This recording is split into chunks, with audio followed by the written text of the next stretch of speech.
The latest. Thank you for your love and support. I appreciate you all. A massive political statement just came out of West Africa, specifically AES, and it changes everything we know about the region's security. On Saturday, June 20th, 2026, the top diplomats from Mali, Niger, and Burkina Faso held a major meeting in the city of Bamako. They spent hours locking in the year 2 plans for their new confederation. But the real news happened when the meetings ended.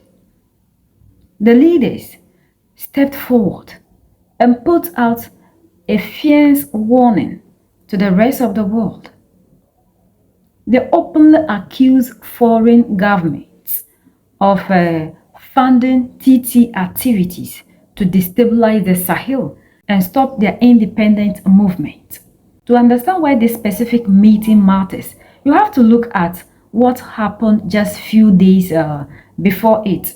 On June 18th, a group of heavily armed militants launched a deadly attack on Niger's main international airport in Niamey. It was a brutal fight that left 30 people dead. When targets a capital or city's main airport, their goal is simple. They want to make the government look completely helpless. They want to terrify the public, and they want to prove that this new alliance cannot protect its own home or its people. But the plan completely backfired. Instead of running away or arguing with each other, these three countries did the exact opposite. They united instantly, blamed external forces for the chaos, and proved that the alliance is getting stronger day in, day out, and not weaker. Now, we aren't going to replay the entire airport battle today.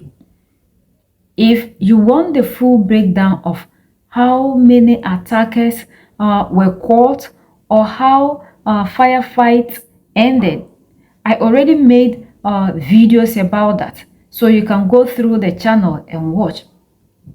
So check out if you need the background of how the Niamey airport attack and everything happened. Today, we are focusing entirely on the fallout. The attack itself was easy to see coming, but the actions these three states took right after the dust settled will tell you exactly where West Africa is going next.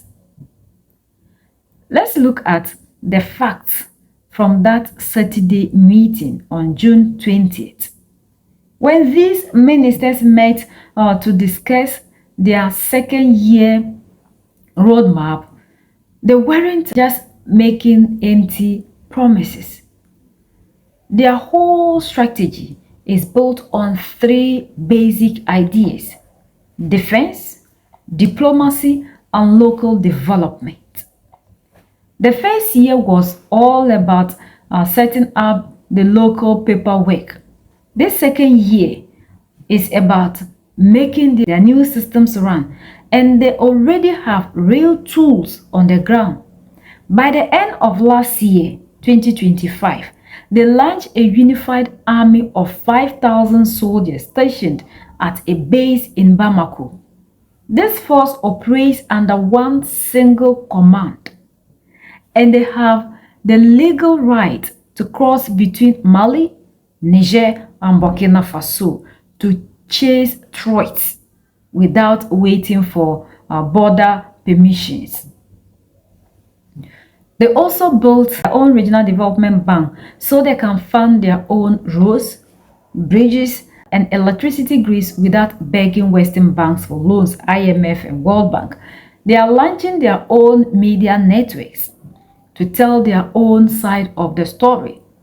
And the leadership of the Alliance of Sahel States is rotating smoothly between the heads of states currently sitting with Burkina Faso, Ibrahim Traore are all in all after General Assimi Goïta.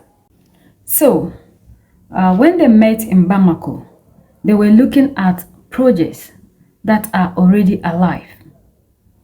What made the news go global was their direct warning. They openly stated that foreign countries are sponsoring the networks attacking their borders. To the leaders of the Sahel, this violence isn't a random local crime wave. It is a deliberate, targeted war meant to destroy their sovereignty. They want the Sahel to speak with one single voice on the world stage, like the way Africans were calling for. That is why they are taking control over their own money and their own news. They don't want the European or American capital writing the narrative for them when a crisis hits, because you understand the language they will use. And they are starting to get public support from the nations. Right after the Niamey airport raid, Russia's government officially condemned the attack and noted that Nigerian troops, alongside the African corps, successfully beat back the militants. Algeria also came out to show solidarity, and the head of the African Union spoke out against this violence. The picture the Sahel is showing the world right now is very clear. Three governments standing as one solid bloc, moving their plans forward despite the security threat, and finding international partners who will back them up in public and respect them. They are not hiding, they are expanding their power. To see why the leadership of the Sahel is so angry right now, you have to look at the bigger picture. They do not view the airport raid as an isolated tragedy. They see it as part of a permanent pattern of foreign interference. Think back to what happened in Mali back in late April of this year, 25th. Mali faced a massive, highly organized offensive from insurgent groups. The biggest attack the country had seen in years. Militants hit several areas at the exact same time, pushing deep from the north right into the capital area and the main military town of Hati. It caused massive disruption, and Mali Defense Minister Sadio Kamara, the man who literally built their entire modern defense system, was unalive in the conflict. When an enemy gets close enough to assassinate a sitting defense minister, government stops treating it as a stranded security issue. They see it as a direct attempt to overthrow the state and change the regime. Then look at the recent court case that made everyone more suspicious. In Bamako, a local judge sentenced a French official to 20 years in prison for espionage and working to undermine state security. The government in Paris completely denied it and called the trial a setup. But the people in the Sahel see it as absolute proof. To them, it is a sign that Western intelligence agencies are working inside their own country to create chaos. This isn't the first time Niger has blamed foreign powers after an airport incident either. Back in January, when the same airport was attacked, General Abdurrahmani Chani all in all went on national TV and directly accused France, Benin, and Cote d'Ivoire of helping these attackers. All three countries deny the claim. What makes it even more complicated is that the general attack was done by the Islamic State. While this June attack was done by an Al-Qaeda group called the JNIM. These two T groups are bitter enemies that usually unalive each other, yet they both choose to strike the exact same high-value government target. For the alliance leaders, this is not a coincidence. When they stood up on Saturday and talked about foreign-backed destabilization, they were talking about what their own intelligence network are telling them. You cannot understand this stubbornness without looking at what these three nations are trying to protect. This alliance didn't start because of a beautiful speech. It started in 2023 as a desperate fight to survive.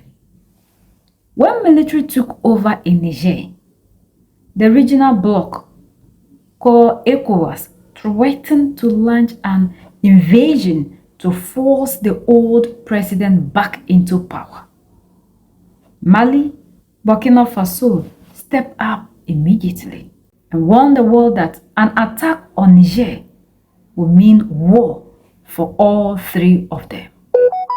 That shared danger built a massive level of trust between these leaders. A year later, they turned that pact into a permanent confederation. Then they did what everyone said was impossible. They walked out of ECOWAS completely without looking back. They left an organization their countries had been part of for 50 years and started building their own system from scratch. Look at how their new army works compared to the past. The old military coalition in the region, the G5 Sahel, relied entirely on financial grants from Western donors. The moment the politics changed, the West cut off the money and the army collapsed. This new alliance force is paid for entirely by their own national budgets under their own command. Can their weak economies afford this level of military spending forever without outside help? We don't know yet, but they are determined to do that. Along with the army, they are rolling out a joint passport, a single flag, a new anthem, unified custom rules, and strict bans on shipping local grains outside the alliance. The biggest project left on the table is a brand new currency to completely replace the CFA franc, which France has controlled for decades. A currency is the ultimate form of economic independence, sovereignty, but it's also the hardest thing to create. If they pull it off soon, it changes the economies of West Africa forever. If it takes too long, it leaves a big gap between what they promise and what people actually experience. Underneath all of this is a total shift in global alliance. Western troops are gone, French bases closed, US closed, and all treaties are gone. In their place, the alliance is building deep ties with Russia, Turkey, China, and Iran. Russian instructors are training troops on the ground. Turkish drones are flying security missions. And Chinese companies are signing massive infrastructure deals. The real goal here isn't just about surviving a political transition. So, the leaders are doing massive things within the shortest possible time that they took office, compared to the leaders who have lived under democracy for all these years. Long live Mali, Niger, and Burkina Faso. Long live Ibrahim Traoré, Assimi Goïta, Dramani Chiani, our two generals.